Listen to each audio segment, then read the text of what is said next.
Scam வந்து எனக்கு வந்து பார்த்தீங்கன்னா என்னுடைய மனைவியும் நானும் வந்து என்னுடைய இரண்டாவது மகள் பிறக்கிறதுக்காக ஹாஸ்பிட்டல் போயிட்டு இருந்தோம்.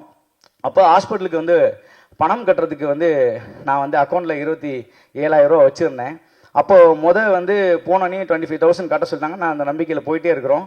ஒரு சின்ன கான்வர்சேஷன் போயிட்டே இருக்குது. நான் ஒரு காலில் இருக்கேன், என்னுடைய ஒய்ஃபும் ஒரு எதார்த்தமாக எங்கள் பேங்க்லேருந்து ஒரு மெசேஜ் வருதுங்க, ஆதார் கார்டு வெரிஃபிகேஷனுக்கு சொல்லி இரு பேசும் இரு அப்படின்னு சொல்லிட்டு இந்த கேப்லக்குள்ளே அவள் என்ன பண்ணிட்டாங்கன்னா டக்குன்னு போயிட்டு அந்த அட்டன் பண்ணி அந்த ஃபைலை ஓப்பன் பண்ணோன்னே 25,000 அக்கௌண்ட்லேருந்து எடுத்துட்டாங்க. அந்த மொத்த காசையுமே எடுத்துட்டாங்க. அப்போது உடனே எனக்கும் ஒய்ஃபுக்கும் சண்டைங்க, காசு போயிடுச்சுங்க, எதுக்கு என்ன இப்படி பண்ணிட்டேன் அப்படின்னு சொல்லி உடனே சண்டை. இப்போ ஹாஸ்பிட்டலுக்கு எப்படி கட்டுறது அப்படி இப்படின்னு எங்களுக்குள்ள ஒரு பெரிய மன உளைச்சலாச்சு.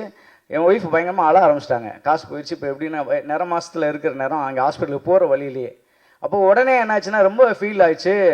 சரி விடு, கவலைப்படாது. எனக்கு ஒரு பக்கம் பணம் போனதை நினச்சி ஃபீல் பண்ணுறதா இல்லை மனைவிக்கு ஆறுதல் சொல்கிறதான்ற ஒரு குழப்பத்தில் காரை ஓட்டிகிட்டே சரி விடு கவலைப்படாதுன்னு அழுதுகிட்டே அதை போயிட்டோம்.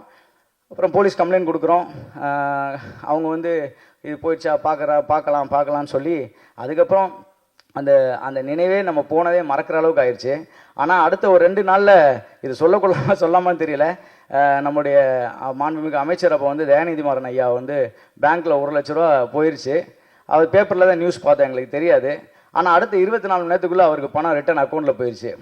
இப்போ அவருக்கு அந்த பணம் ரிட்டன் போகலனா கூட பிரச்சனை இல்லை. ஆனால் எங்களை மாதிரி பாமர மக்களுக்கு அந்த பணம் போகலன்னு வச்சுக்கோங்களேன், எவ்வளோ கஷ்டன்றது அந்தந்த குடும்பத்துக்கு ரொம்ப தெரியும். இந்த மாதிரி நிறைய பேர் வந்து வாழ்க்கையில் பணத்தை இழந்திருப்பாங்க.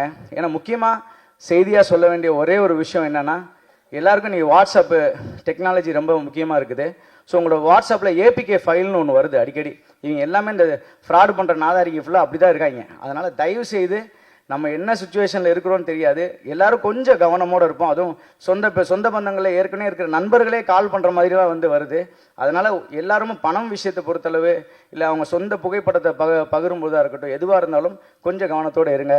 இந்த படம் கண்டிப்பாக கார்த்தி வந்து அந்த சூட்சமத்தை கையில் எடுத்துருக்காருன்னு நினைக்கிறேன். ஏன்னா நிறைய பேர் பணத்தை மட்டும் இல்லை, அதை ஏமாற்ற கும்பல் எப்படின்ற ஒரு பாயிண்ட் ஆஃப் வியூவில் கண்டிப்பாக சொல்லியிருப்பார். நான் வந்து இதில் வந்து ஒரு பிள்ளையார் சொல்லி மாதிரி நினைக்கிறேன். ஒரு யூஸ்வலாக முழு நீள கதாபாத்திரம் தான் பண்ணுவேன். ஆனால் இந்த படத்தில் நீளமுள்ள ஒரு முழுமையற்ற ஒரு கதாபாத்திரத்தை ஒரே ஒரு காட்சியில் பண்ணியிருக்கிறேன் நம்புகிறேன்.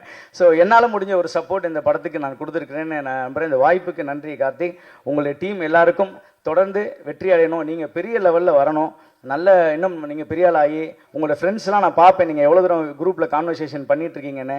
உண்மையிலேயே அது ஒரு பெரிய மகிழ்ச்சியாக இருக்குது. இந்த மாதிரி ஒரு பாசிட்டிவான டீம் வந்து இந்த சினிமாவுக்கு தேவை.